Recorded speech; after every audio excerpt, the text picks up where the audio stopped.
এসে আমাদের বলে যাচ্ছে যে আপনাকে আপনাকে ডেপুটি স্পিকার করা হবে, আপনাকে কোনো একটা মন্ত্রী হওয়ার অফার দেওয়া হইতে পারে। বিএনপি নানাভাবে চায়, যেটা আপনি আসলে একটু বলতেছিলেন যে ঘরের মেয়ে ঘরে ফিরে আসুক। এগুলি কি আপনি পাইতে শুরু করছেন, বিবেচনা করতে শুরু করছেন? এগুলি আপনি কিভাবে ভাবতেছেন আসলে? আমি কিছুই পাই নাই। আচ্ছা, ইলেকশনের আগে পেয়েছি, আচ্ছা, ইলেকশনের পরে আর আমি ইলেকশনের আগে, জানি ইলেকশনের না। পরে। আচ্ছা, যদি আমি এরকম বলি যে আপনি যেহেতু স্বতন্ত্র, আপনার জন্য কিন্তু জামায়াত এনসিপি জোটের জায়গাও উন্মুক্ত। তো আহ, যেহেতু এইবার এসে এটা আবার খুব বেশি শুনতেছে যে এটা আদর্শের জোট না, এটা হচ্ছে একটা নির্বাচনের জোট, একটা মোর্চা। সেই ক্ষেত্রে কি আপনি ওইটা বিবেচনা করবেন যে মানে জামাতে ইসলামী এনসিপি জোট, সেইটাও আপনি না। আপনি বিবেচনা করতে রাজি না? আপনার রাজনীতিটা, যদি বলি যে আপনার রাজনীতিটা কি ধরনের রাজনীতি হবে, মানে আপনি কি সব কিছু, মানে আপনি কি বিএনপি রাজনীতিটা করবেন, যেটা হচ্ছে আপনি দীর্ঘদিন টেলিভিশন আপনি বলতে চেয়েছেন যে আপনি বিএনপি রাজনীতির স্কুলের একজন, আহ, মানে আমি বলবো যে একজন সাংঘাতিক রকমের সুন্দর করে বলা আলোচকও বটে। জাতীয়তাবাদ থেকে শুরু করে মানে সব মানুষের সব দলের জন্য একটা বহু দল বহু মতের যে একটা ধারণার রাজনীতি, বিএনপি যেটা রাষ্ট্রপতি জিয়া মানে প্রয়াত রাষ্ট্রপতি জিয়াউর রহমান যেটা করেছেন, সেই রকম আপনার রাজনীতিটা কি হবে আসলে? আপনি কি আওয়ামী লীগের রাজনীতি করবেন, বিএনপি রাজনীতি করবেন, সমাজতন্ত্রের রাজনীতি করবেন, নাকি জামাত ইসলামের রাজনীতি বা ধর্মের রাজনীতি করবেন? মানে এটাকে রুমিন আপনি ঠিক করছেন? ফারহানার রাজনীতি করব। সেইটা কিরকম, সেটাকে আপনি ভাবছেন? হ্যাঁ, ভেবেছি। আচ্ছা। জাতীয়তাবাদ তো ডেফিনেটলি, এটা তো আমার পরিচয়। হুম, হুম, এবং আমার কাছে সবার আগে বাংলাদেশ, কিন্তু সবার জন্য বাংলাদেশটা খুব জরুরি। হুম, আমাদের এখন সবার জন্য একটা বাংলাদেশ করতে হবে। আমরা গত 17 বছর প্রচুর বিদ্বেষ এবং বিভেদের রাজনীতি দেখেছি। Divide and rule, divide and rule, divide on the basis of মুক্তিযুদ্ধের চেতনা, divide on the basis of কোন এলাকা। এত ডিভাইডেশন আর বাংলাদেশ নিতে পারবে না। খালেদ ভাই, ছোট দেশ, ঘনবসতি, সবার জন্য বাংলাদেশ খুব জরুরি। এক। দুই হচ্ছে welfare politics. Welfare politics difficult বলেই মানুষ কিন্তু ওয়েলফেয়ার পলিটিক্সের যে আইডেন্টিটি পলিটিক্সটা বেশি পছন্দ করে, বেশি চলে, বিশেষ করে আমাদের মতন দেশে, সাবকন্টিনেন্টে। হ্যাঁ, ধর্মের কার্ড বেশি চলে, জাতীয়তাবাদের কার্ড বেশি চলে। কিন্তু আমার মনে হয় যে ওয়েলফেয়ার পলিটিক্সটা নিয়ে কথা বলার খুব জরুরি সময় এটা। এবং আমি ওয়েলফেয়ার পলিটিক্সটা আমি আমার ছোট্ট কনস্টিটিউয়েন্সি দিয়ে শুরু করব, এবং আমি এই কঠিন পলিটিক্সটাকেই আমি নার্চার করব, নারিশ করব, এবং এটাকেই আমি স্টাবলিশ করার চেষ্টা করব। ওকে। আপনার কাছে কি মনে হয় যে আপনি এইটা করতে গেলে আপনার বড় চ্যালেঞ্জ কোন দিক থেকে আসতে পারে? যেমন আমরা আমরা কিন্তু যদি সাদামাটা ভাষায় বলি যে এই 15 মাসে আপনি কিন্তু অনেকভাবে আক্রান্ত হয়েছেন, সামাজিক মাধ্যমে আক্রান্ত হয়েছেন, সামনাসামনি আক্রান্ত হয়েছেন। আপনার আচরণের জন্য, আপনার বকাঝকার জন্য, আপনি অনেক গালাগালি দেওয়ার জন্য আপনি আক্রান্ত হয়েছেন, কিন্তু বেসিক্যালি আপনাকে কিন্তু আক্রমণ করা হয়েছে, আপনি আক্রমণ থেকে মুক্ত ছিলেন না। সেই আক্রমণের শিকারটা আপনি আসলে কয়েকটা জিনিসের কারণে এটা হয়েছেন, এটা কিন্তু একদম, যে কারণ আপনি নারী, কারণ আপনি হচ্ছেন অনেক বেশি স্বাধীনচেতা, কারণ হচ্ছে আপনি সব মানুষের সমান অধিকারের কথা বলেন কোনো নির্দিষ্ট জাতিগোষ্ঠী। এইটা আপনি এখন কেমনে অতিক্রম করবেন? বাংলাদেশের মানুষ তো মনে হয় আপনার বিপরীত স্কুলটাই চায়, নাকি সোশ্যাল মিডিয়া দেখলে এরকম মনে হয়? এটা মনে হয়। হ্যাঁ। এটা আমি আরেকটা জায়গায় আমার আলোচনা করেছি আমি, যে আমরা না নয়েজি পিপল দেখি চারপাশে, কিন্তু ওরা কিন্তু সংখ্যায় কম। হ্যাঁ, মেজরিটি কিন্তু আপনি দেখবেন, এই যে আমি বললাম সব জন্য বাংলাদেশ, সবাইকে নিয়ে বাংলাদেশ, এটাই কিন্তু মেজরিটি মানুষ পছন্দ করে, কিন্তু বলে না। সুযোগ দেন, ব্যালটে কিন্তু বলে দিচ্ছে, ব্যালটে কিন্তু তারা সিদ্ধান্ত দিয়ে দিচ্ছে। সো মানুষ যারা ফেসবুকে অনেক হইচই করে, তাদেরকে দেখি বলে আমরা মনে করি তারাই বোধহয় ডমিনেন্ট ফোর্স, তারাই বোধহয় majority. But no, majority people হচ্ছে সাইলেন্ট। তারা সুযোগ পেলে তাদের মতামতটা চুপে চাপে ভোটে দিয়ে দিবে, কিন্তু অত শোরগোল তারা ফেসবুকে করবে না। আচ্ছা, ফারহানা, আপনি, আমি জানি না আপনি কতটুকু বলতে পারবেন, আপনি যে ধর্ম, মাথায় কাপড় দেওয়া, আলাদা একটা চেহারা, এটাকে আপনি ভোটের মাঠে কেমনে ডিল করলেন? এবং যেখানে এখানে একজন খুবই বয়স্ক ক্লেরিক ছিলেন এখানে, যিনি খুব জনপ্রিয় ওয়াজ করার জন্য, তিনি জনপ্রিয়, তার ব্যয় জনপ্রিয়, মানে ওনারা অনেক পারিবারিকভাবেই অনেক জনপ্রিয়, এটাকে আপনি কিভাবে ডিল করলেন? মানুষ আপনাকে জিজ্ঞেস করে নাই যে মা তুমি ভোট চাইতে আসছো কিন্তু তুমি তো আমাদের মতো না, না, এরকম বলে নাই? একদম না, শিওর বলে নাই? একদম না খালেদ ভাই। এটা কেমনে সম্ভব? মানে ওইখানে তো আমরা শুনছি যে তারা না না না না না না, না, একদম না খালেদ মানে ভাই, আমাদের একদম বয়স্ক মা খালারাও বলে নাই? কেউ বলে নাই। খালেদ ভাই, হ্যাঁ। আমরা না আসলে ফেসবুকের ওয়ার্ল্ডে থাকতে থাকতে আমরা হ্যাঁ। মনে করি ওটা রিয়েল। হ্যাঁ। না না খালেদ ভাই, বট আইডির রাজত্ব ফেসবুকে। আমাদের গ্রামের যে সাধারণ মানুষ, গরিব মানুষ যারা, খেটে খাওয়া। খাওয়া মানুষ যারা, ওরা অনেক উদার মনের, অনেক স্বচ্ছ এবং অনেক স্পষ্ট ওদের চিন্তা। ওরা কিন্তু আমাদের মতো এত কনফিউজড না। আমার যে গ্রামের ভাই খুবই মুসল্লি, যার সাদা দাড়ি আছে, মাথায় টুপি আছে, গায়ে পাঞ্জাবি আছে, উনি আপনাকে কি করে মানে মানে উনার উনা উনা উনি আপনাকে বা আপনি উনাকে কি করে ডিল করলেন, বা উনি আপনাকে কি বললো ইলেকশনের সময়? ভালো, একদম খুবই স্বাভাবিকভাবে আমি ওনাকে বলেছি যে ভাই এবার ভোটটা আমাকে দিয়েন, একটু চেষ্টা করি 5 বছর, না পারলে আর আসবো না আপনাদের কাছে। এবং দিয়েছে দিয়েছে তার প্রমাণ তো হ্যাঁ, 17,000 দেখলাম। ভোট পেয়েছেন আপনি। না, 1,17,18,000 1,18,000 ভোট পেয়েছেন আপনি। 46,000 মানে কত, 24,000 ভোটের ব্যবধানে জিতেছেন। 38,000 38,000 ভোটের ব্যবধানে জিতেছেন।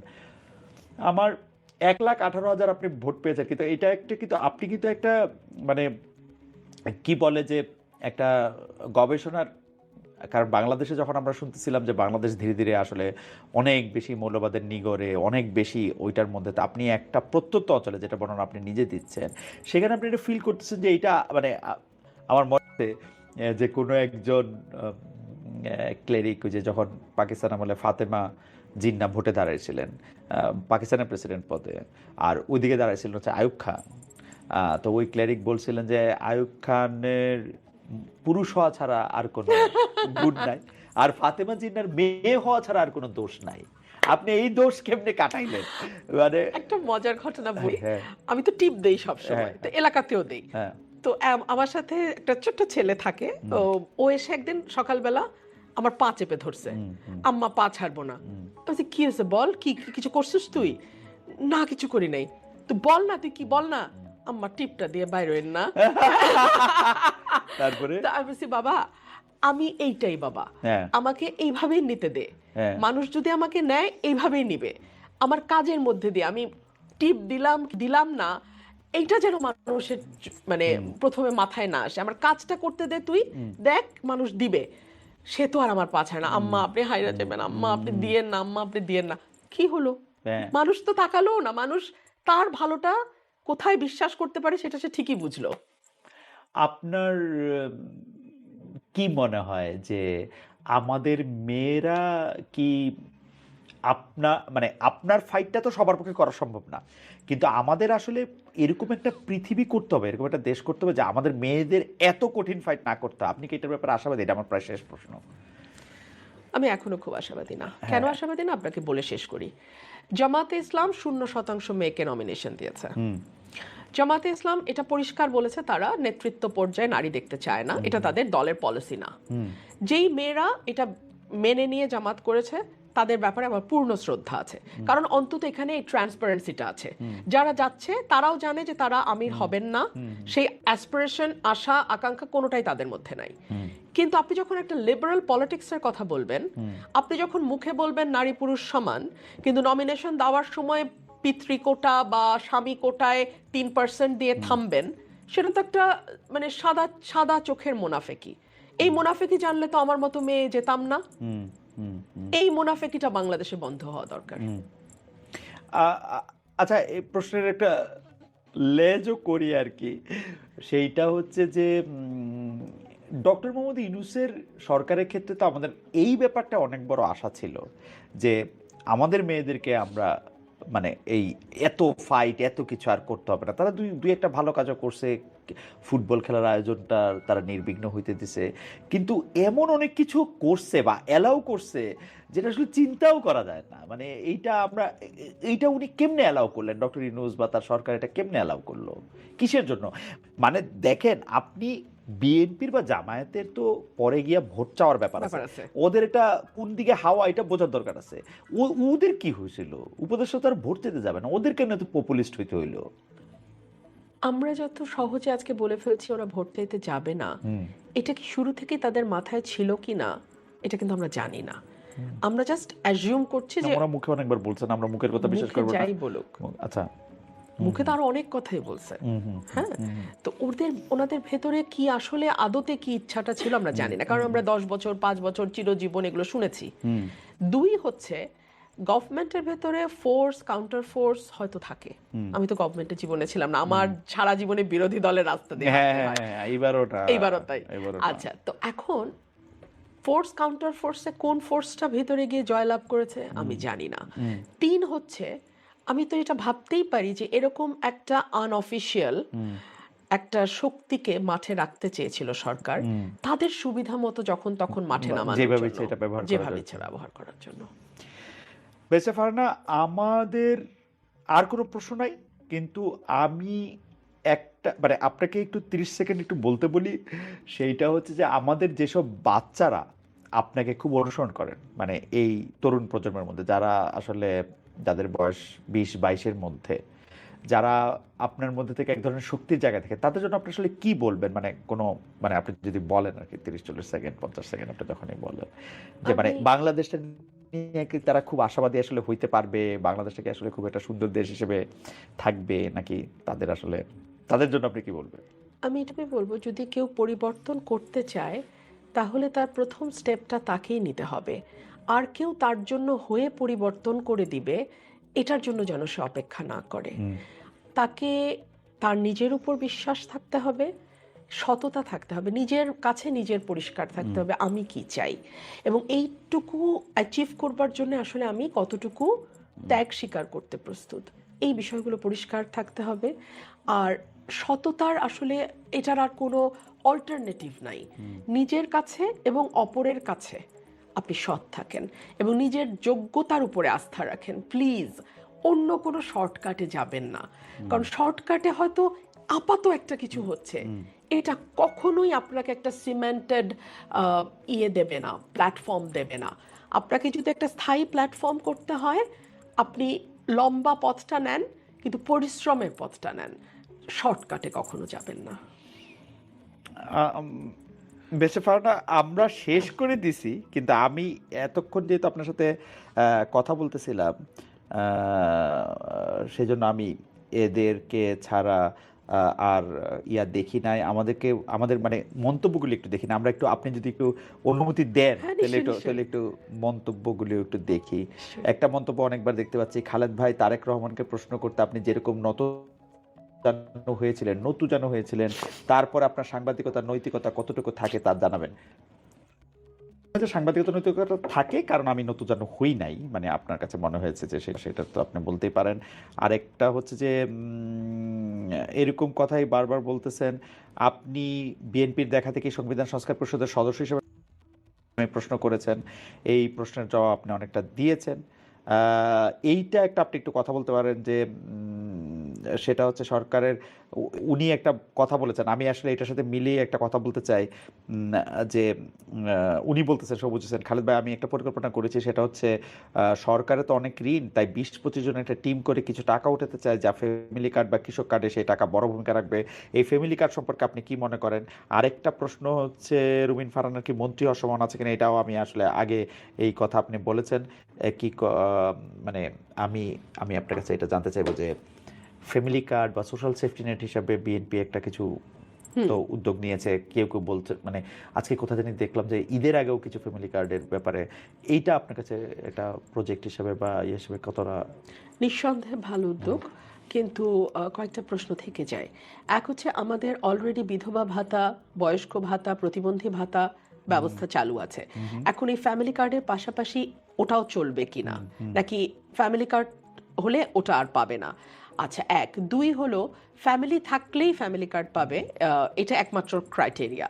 তাহলে যেই ভদ্রমহিলা বিধবা নিঃসন্তান একা থাকেন, বয়স্ক, তিনি তার কার্ডটা আসলে কিভাবে কোন ক্রাইটেরিয়াতে পাবেন এগুলি কিছু এই বিষয়টা বড় স্পষ্টতা রয়েছে এবং অস্পষ্টতা রয়েছে এবং এগুলি একটা নিয়ে বড় হিউজ করে জানা। প্রায় 1 লক্ষ কোটি টাকা কতগুলো কার্ড দিলে যেন আজকে সিপিডি গতকালকে বলছিল আমি শুনছিলাম মানে হিউজ একটা বার্ডেন আসতেছে সরকারের উপরে আমাদের এই অর্থনীতির অবস্থার মধ্যে এটা আমরা নিতে পারবো কিনা এবং যেহেতু ফ্যামিলি কার্ডের সঙ্গে অর্থনীতি সরাসরি যুক্ত আজকেই আমি খবরে দেখছিলাম প্রতিটা নিত্য পণ্যের দাম বেশ অনেকখানি বেড়ে গেছে রমজানের প্রথম দিনে আমি জানি সরকার মাত্র গতকাল বা পরশু গভর্নমেন্ট ফর্ম হয়েছে এত তাড়াতাড়ি বাজার নিয়ন্ত্রণ মানে কোনোভাবেই আসার সম্ভব পরপরই না একটা রোজা চাওয়া হ্যাঁ একটা। আসার পরপরই রোজা কিন্তু আমার মনে হয় যে এখন আমার মনে হয় ওই দিকে সরকারের পুরো ফোকাসটা দেওয়া উচিত মানুষের কিন্তু আসলেই হাতে মানে অর্থ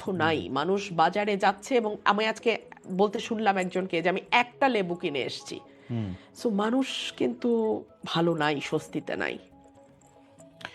কিন্তু আমি একটা রেগুলার জিনিস আসলে একটু বুঝতে চাই যে একজন প্রশ্ন করতেছেন যে আমাকে প্রশ্ন করতেছেন যে আপনারা দুজন স্পষ্টবাদী কিন্তু সরকার সমালোচনা করবেন সরকারের সমালোচনা তো মানে আমি ক্ষমতাকে প্রশ্নই করতে চাই ক্ষমতাকে নানা ধরনের ভাবে আমি এটা হয়তো করবো রুমিন তো আরো বেশি করে নিশ্চয়ই করবেন কিন্তু আমি একটু ডেভিলস অ্যাডভোকেট হিসেবে বলি রমজান মাসে যেভাবে আমাদের ডেইলি ইনটেক আমরা বাড়াই সেই ক্ষেত্রে প্রডিউস তো আর ওরকম বাড়ে না বাজারে যদি এরকম চাহিদার চাপ থাকে তাহলে তো আপনার লেবু একটাই কেনার কথা তাই না মানে এটা আসলে কি মানে এটার সমাধান কি এটার সমাধান হ্যাঁ কি অ্যাবসলিউটলি ডিমান্ড সাপ্লাইয়ের একটা ব্যাপার তো ইকোনমিক্স আসবেই কিন্তু সেই সাথে আমাদের ঘাটে ঘাটে ঘাটে ঘাটে যেভাবে একটা চাঁদার প্রচলন আছে হ্যাঁ আপনি যদি ওটা বন্ধ করতে পারেন এখানে আবার স্বরাষ্ট্রের দায়িত্ব চলে আসতেছে ওটা যদি আপনি নিয়ন্ত্রণ করতে পারেন খালেদ ভাই তাহলে হয়তো লেবুর দাম 2 টাকা বাড়তো 20 টাকা না ওকে এখন ওই রমজানকে মাথায় রেখে ঈদ সামনে সবার আবার ওই চাঁদাও দ্বিগুণ দিতে হয় বুঝছেন তো সব কিছুর অ্যাকুমুলেট করে সেটা গিয়ে দাঁড়ায় ভোক্তার কাঁধে ওকে সো কোনোটাই বিচ্ছিন্ন না আরেকটা কথা খুব প্রচলিত এটা আমাদের একজন দর্শক একটা প্রশ্ন করছেন দর্শকের প্রশ্ন নিয়ে বলতেছি মুগ্ধ বিশ্বাস অনেকে একটা কথা বলতেছেন যে আগের সরকারের কেউ কেউ এমন কাজ করেছে যে তাদের বিচারের মুখোমুখি হওয়া উচিত ব্যারিস্টার রুমিন ফারহানা এই সম্পর্কে কি বলেন প্রপার ইনভেস্টিগেশন যদি হয় হ্যাঁ যদি সত্যিকারই সেরকম কোনো অনৈতিক দুর্নীতি বা অন্য কোনো স্খলনের প্রমাণ পাওয়া যায় কেন নয় বিচারের ঊর্ধ্বে তো আসলে কেউ না কেউ বিচারের ঊর্ধ্বে না আপনি ধরেন একটা সে ফর এক্সাম্পল এই গত 17 মাসে মব কয়টা হয়েছে বলেন তো আমি তো আসলে হিসাব রাখতে রাখতে আমি আর হিসাব রাখতে পারি নাই হ্যাঁ মাজার ভাঙা গুনতে গুনতে আমি আর এক পর্যায়ে আই ওয়াজ লস্ট অ্যাবসলিউটলি হ্যাঁ আর 360 দিনে 365টা এটা মুখস্থ আমার বলছিলাম বলে মনে আছে কিন্তু 360 দিন তো না 365 দিন তো না এটা তো আরো 6 মাস লিঙ্গার করছে আমার কয়টা মাজার ভাঙা হয়েছে আমি জানি না এগুলার কি বিচার হবে না হওয়া উচিত না খালেদ ভাই মাজার ভাঙা হয়েছে মানে কার জানি সম্মান ঠিক রাখার জন্য আপনি কবর থেকে লোকটাকে নামায় আপনি তাকে পুরাই দিচ্ছেন এবং সেটা আপনি ফেসবুক লাইভ করছেন সেইটার মধ্যে থেকে আপনি আসলে ভিডিও করে বাজারে ছাড়ছেন কার কার জানি আপনি সম্মান রক্ষা করছেন কার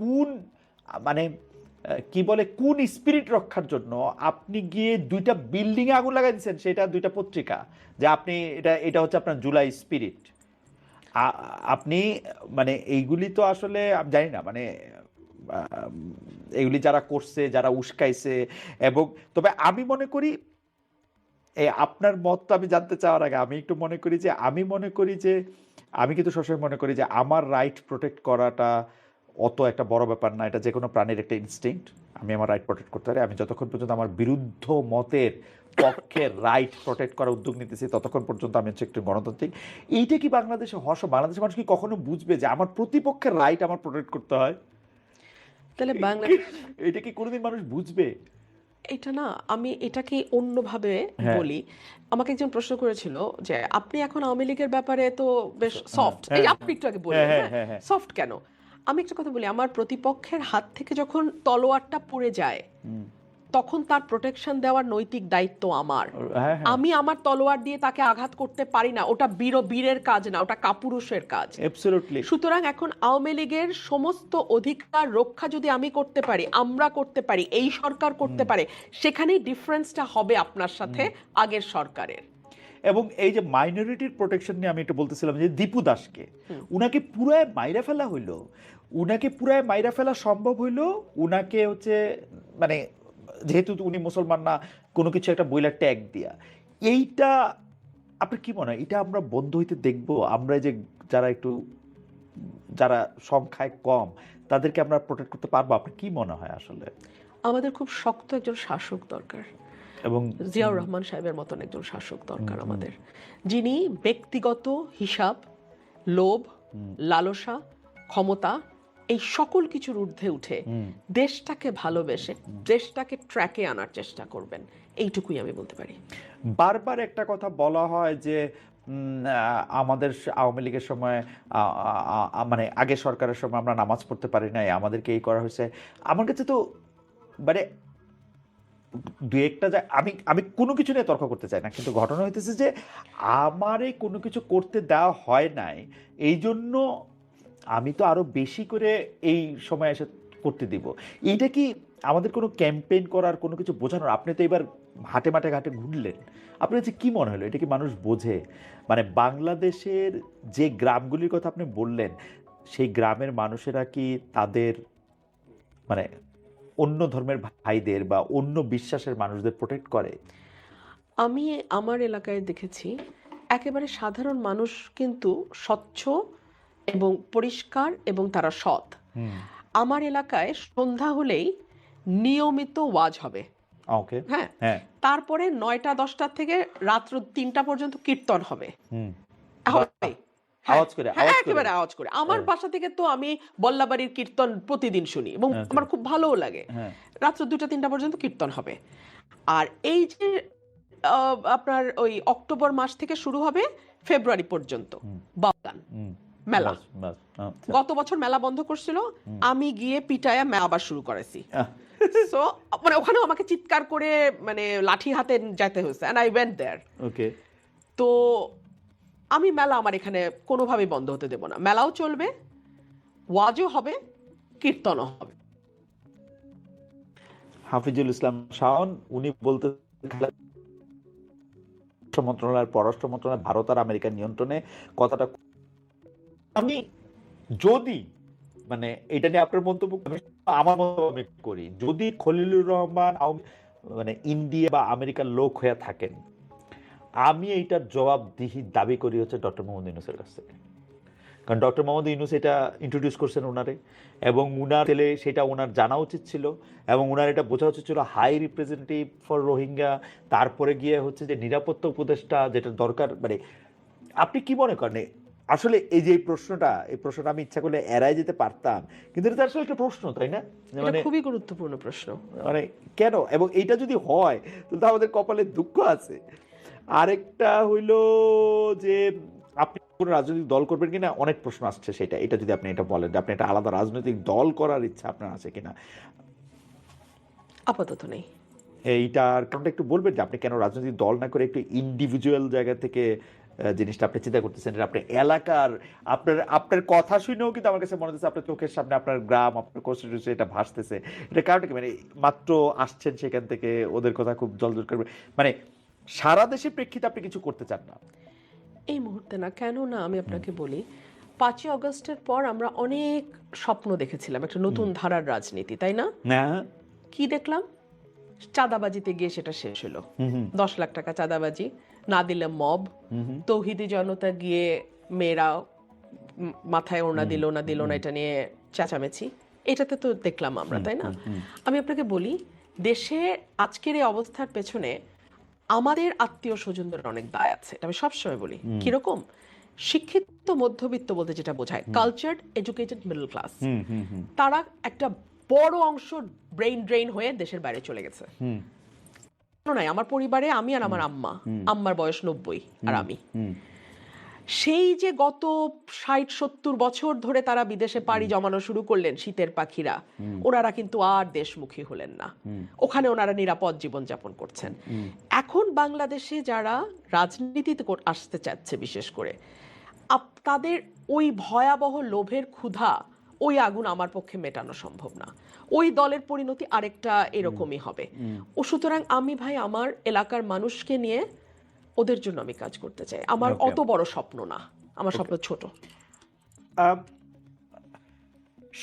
পাঠকদের প্রশ্ন থেকে এইটা একটা প্রশ্ন, এটা আমার মনেও এই প্রশ্নটা ছিল যে শিক্ষা ব্যবস্থা বা পাঠ্যক্রম, পড়ার বই যেভাবে শেখানো হইতেছে, এইটা আপনি কিরকম দেখেন? মানে এটা তো একটা মেসিভ সংস্কার হওয়া দরকার, কিন্তু আমরা দেখতেছি যে এইটা সংস্কার হওয়ার সময় এটাকে একটা পলিটিক্যাল লেন্সে দেখা হচ্ছে, মানে 2026-এর লেন্সে না, এটা যুক্তির লেন্সে না, এটা পলিটিক্যাল লেন্সে, মানে যেই সরকারের যখন যেটা তখন মানে মনে হইতেছে আমার এটার সামনে আনা দরকার, আমার এটা গ্লোরিফাই করা দরকার, এটাই করাচ্ছে।